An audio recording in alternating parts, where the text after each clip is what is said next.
The Hypnotic Bedtime Story, Chapter 1.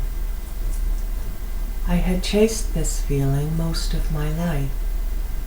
The harder I pushed for it, the less of it there seemed to be. The paradox was almost humorous. I had finally found peace by learning not to fight for it. This was so simple, yet I had spent 40+ years digging for it inside others. I believed if I could just find the right arguments, then peace would be bestowed upon me by those I had convinced. Eventually, the threads of my thoughts became spaghetti twisted into strange logic I could get no one I cared about to follow. I didn't even understand myself anymore. I became confused. The system broke down, and I surrendered to the simple truth that if you fight for peace, the war is never over, and there is no reconciliation in arguing. I had retired from the battlefield.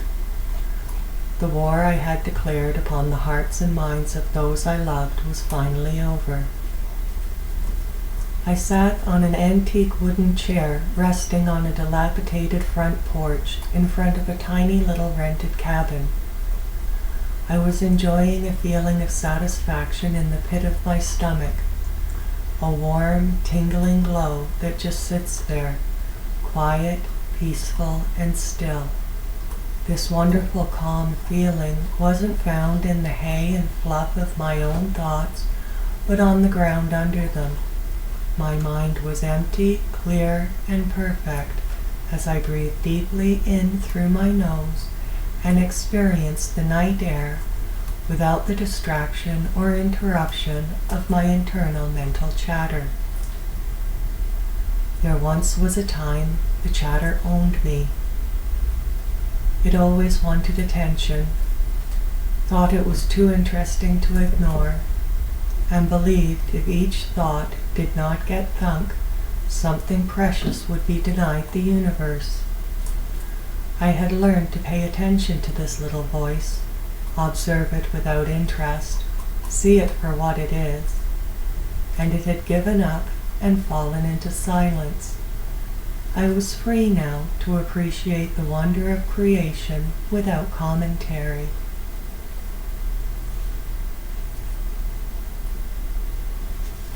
I focused on my hearing and let the creaks, chirps, groans, and buzzes of the insects happen to me. I moved on to sight and was curious how the forms, colors, and textures of the grass and pine trees presented themselves subtly in the moonlit darkness. I smelled dirt, pine needles, and rotting wood. I felt my back and my behind pressing into the hard wood of the chair and the soft pressure of my feet as they rested flat on the little deck. I shifted my attention and noticed some tension in my hands, so I let that go and allowed them to rest somewhat palm up in my lap. Inside my body were aches and pains.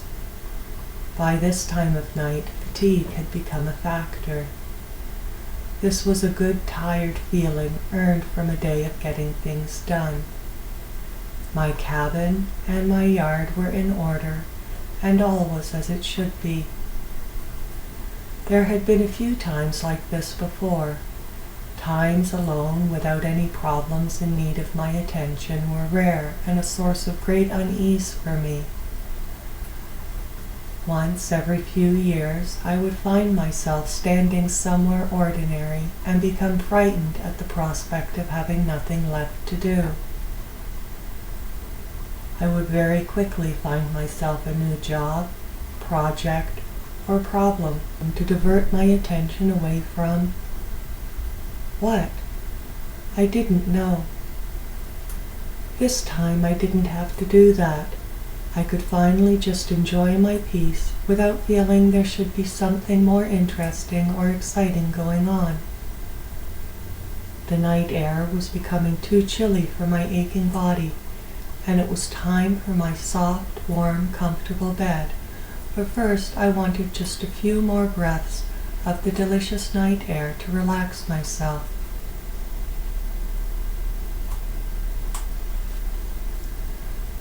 I closed my eyes and bowed my head, feeling a pleasant pull against the tightness of the muscles in the back of my neck. I breathed deeply and evenly, enjoying the sharp aromas. Slowly, I tilted my head back and exhaled my last, long, slow breath past my bowed lips in a silent whistle. Head centered, I opened my eyes and noticed something peculiar that wasn't there a moment ago. There was a spot about 2 feet in front of my face, a little darker than the air around it. This spot was about as big as a basketball and ill-defined.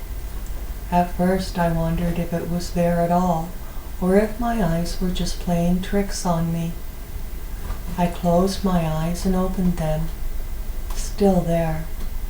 I did this several times, and as I did, the spot seemed to grow a little darker each time. Yes, it was there, but what was it?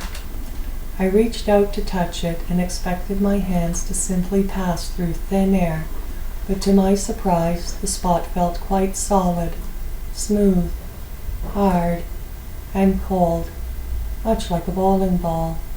My hands dropped back into my lap and resumed their former relaxed posture intentionally. Many unusual things have happened in my life, some of them bordering on the unbelievable. I know it is best not to let the eccentricities of shifting realities throw me for a loop, but this was a challenge. I sighed heavily, a little niggled by the situation.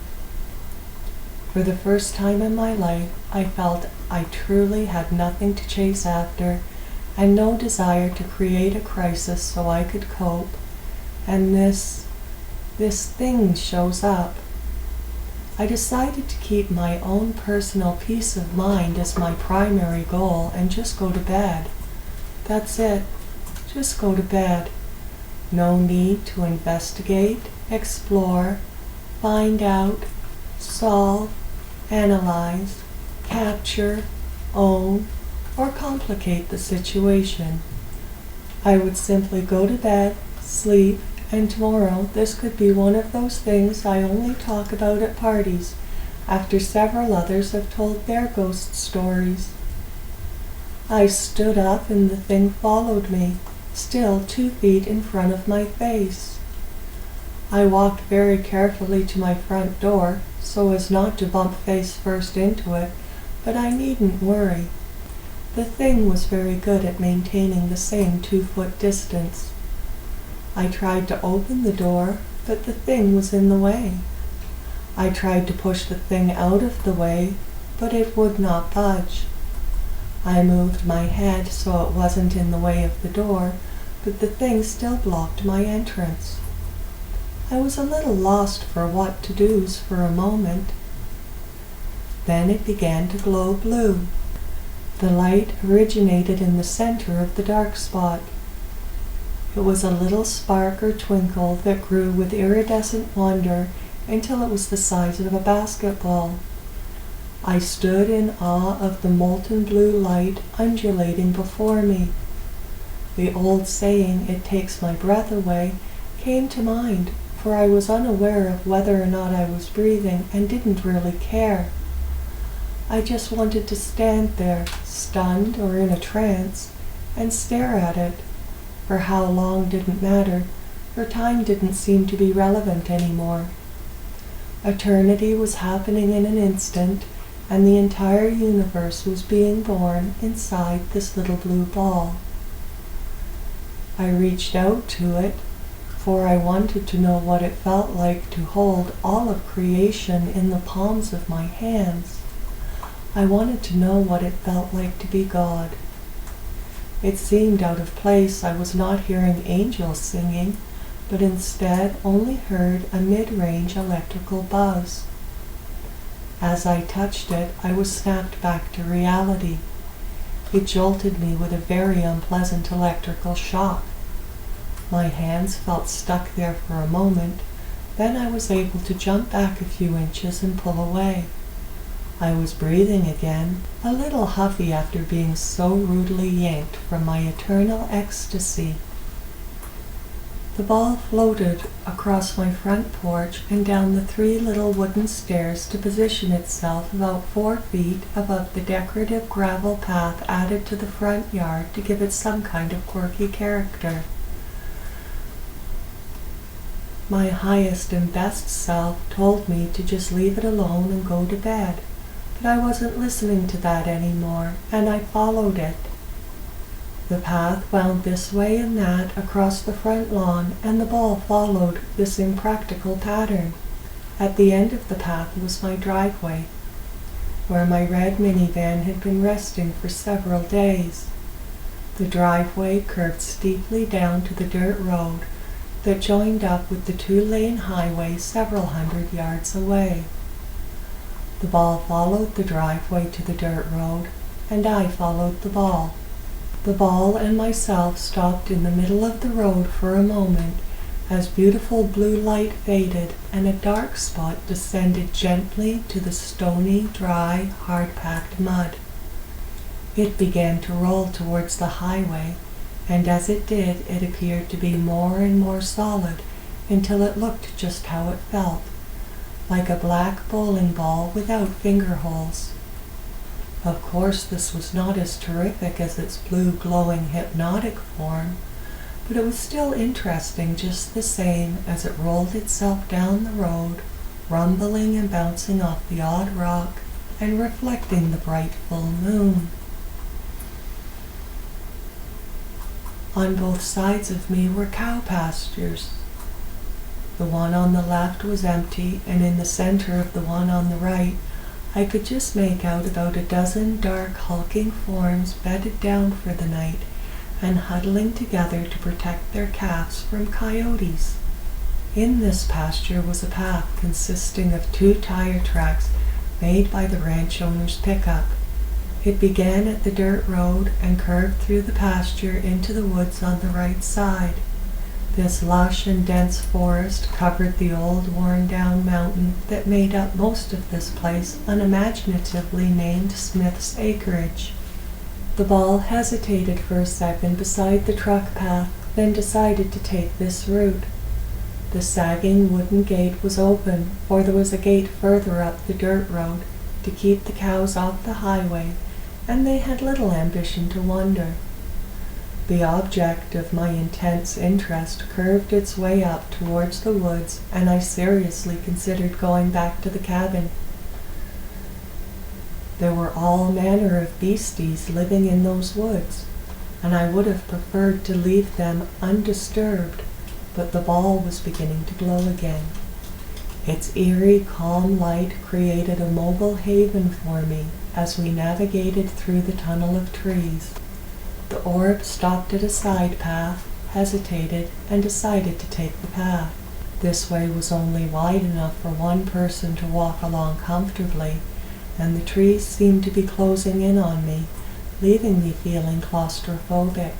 I focused on the ball to bring me peace and soothe the instinctive anxiety from ancient times of knowing people who go into the woods alone at night get eaten. There was a second hesitation in the ball, and to my dismay it was in front of a small rabbit trail. Mesmerized or not, I would not tolerate being wedged into the foliage for very long.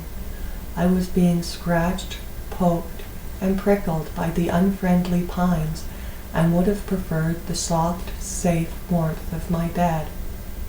The decision to turn back was final, and in the split second it took for my feet to obey, I burst through the thicket and was standing at the back of the pasture. This end of the pasture was dominated by a steep hill that seemed oddly out of place amongst older, smoother mountains.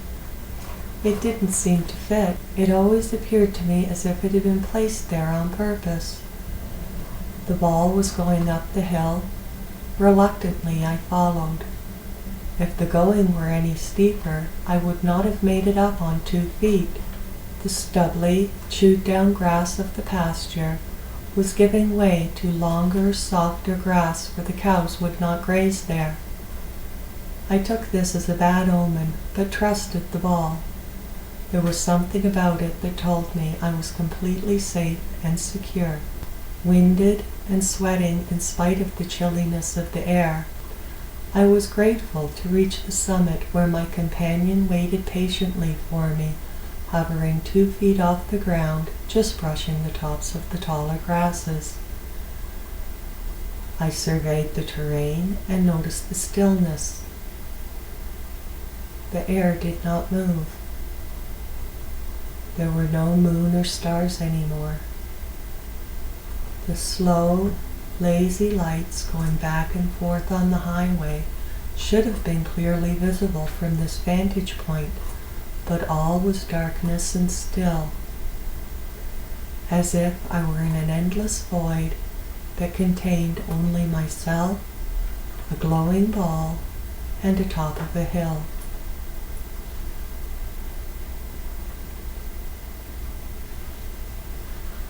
Cross-legged on the grass in front of my newfound friend, I enjoyed the calm wonder of it. As I gazed, I began to feel very sleepy. My eyelids became very, very heavy, and I wanted to go to sleep. A strange numbness encased me as my eyelids slid shut. Some part of me seemed very awake and alert, and another part of me drifted in the soft blackness and went to sleep. I became aware, after a time, of gray light filtering through my eyelids as dawn broke. This light turned red as the sun warmed my face, and I opened my eyes to a new day and a new world, where what is real and what is not is no longer so clearly defined. Squinting and blinking, I looked to my precious to see it gone. The grass below where it once was yellow, brown, and somewhat burned in a circle representing its size. Across this patch was laid a simple steel rod. This was a little over 2 feet long, a centimeter in diameter, and quite ordinary looking. I picked it up, and it felt stiff and cold, exactly as you would expect an ordinary metal rod to feel. The rest of the world took no notice of this strangeness.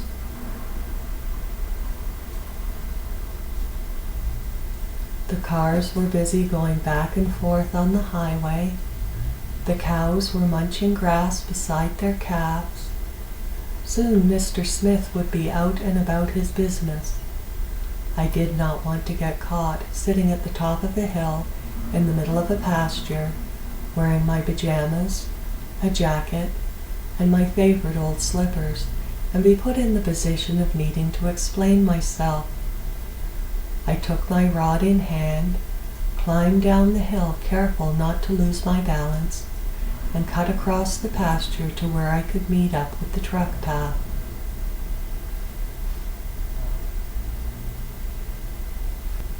I was stiff, sore, damp, and very tired, and still longing for my bed. My steep driveway added weight to my journey, but the warm sun soothing my aching back was welcome. I entered my safe haven, this little space with only enough room for a small kitchen nook, table, love seat, single bed, closet, and small bathroom off to the side was in stark contrast to the larger abode I had left behind, but the peace and simplicity of it were needed to heal my wounded nerves. There had been so much upset back home. Behind the painfully orange-flowered love seat to my left was a large picture window, almost the size of the entire wall, that afforded an excellent view of the greater mountains in the distance.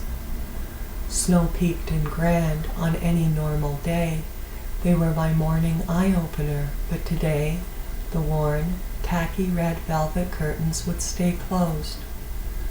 Wearily, I placed the rod on the floor beside my single bed, shuffled to my right to the little closet beside it, opened the ill-fitting door, and selected a pair of white flannel pajamas hanging amongst several others very much the same. The ecstasy of warm, dry flannel on a cold, damp body was a gift from childhood, bringing back memories of dry towels, hot chocolate, and Mom's hugs.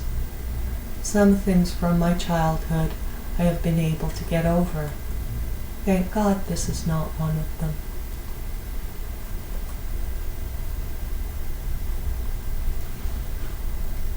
The mattress was a little too firm for my liking, so I had placed several inches of foam on top.